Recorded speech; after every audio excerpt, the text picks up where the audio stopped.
There we go. And I'm going to share my screen again. There we go. So for the next sort of 10 minutes, I'm just going to talk to you about maybe some historic legislation and policies that have happened. So I suppose mapping out that journey through history, really.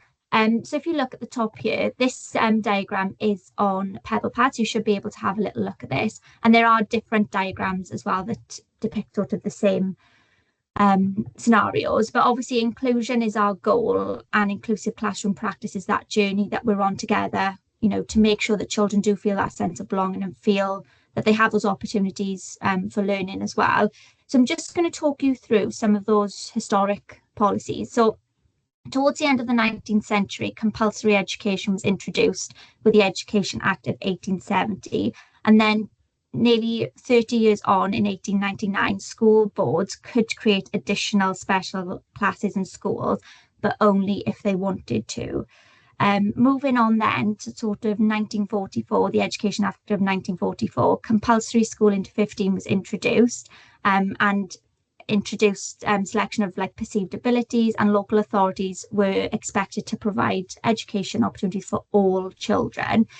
In 1978, I'm sure you would have heard the Warnock Report, a new way was sort of introduced of understanding and talking about diversity, and the term sort of special educational needs was introduced to sort of respond to that continuum of need and reflect upon that continuum of need.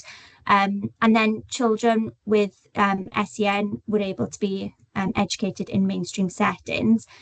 Further education and discussion, because of the Warnock Report, then led to the 1981 Education Act and highlighted specific special educational provision for children with special educational needs.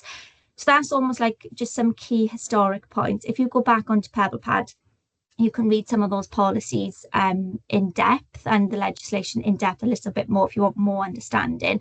Obviously, throughout the next, well, today and the next conference Saturday, we'll be talking about more recent legislation. So obviously we'll talk about ALNet and things like that as well. But that's just to give you an idea of where we were, you know, and how we've come to where we are now. If I move on to perceptions of need, and this is going to be a discussion point in the next breakout room around perceptions of need and the impact upon inclusivity. You might have seen this before, you might have read about this before, and there are different models that depict the same sort of models here. So at the top there, you can see we've got the medical model of disability and the social model of disability.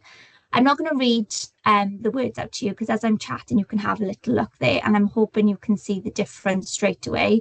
So if we look at the medical model at the top, you'll notice that there tends to be a lot of negative language surrounding the medical models, things like problem, seeing the person as the problem. It might be seen that the person is a victim.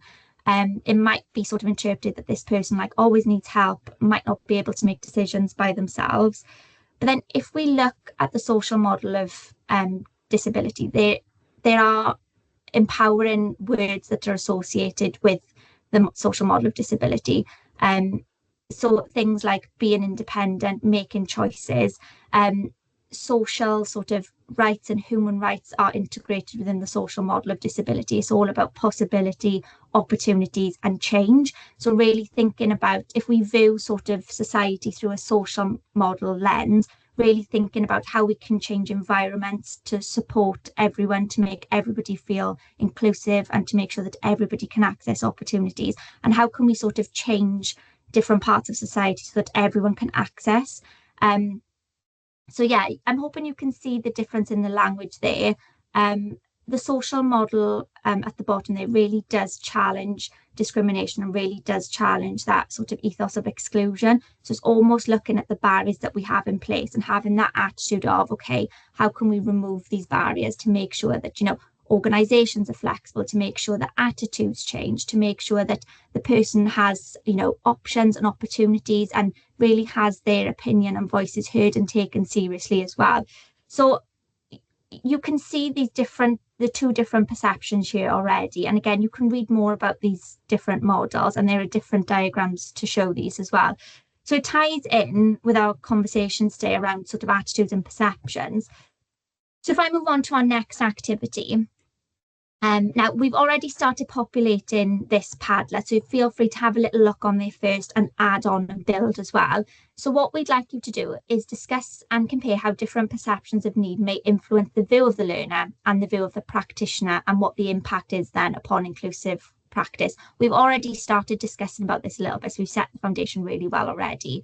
So if you can, where possible, can you share examples of different perceptions and their impacts within your practice or practice of your setting?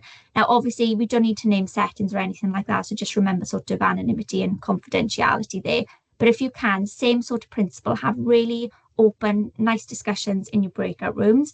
If you can nominate somebody to maybe pop some ideas on the Padlet, that would be really, really helpful. And then we'll do the same. When we come back, I'll pick some groups, some different groups this time, and then we'll get back to having a discussion as a whole cohort then together.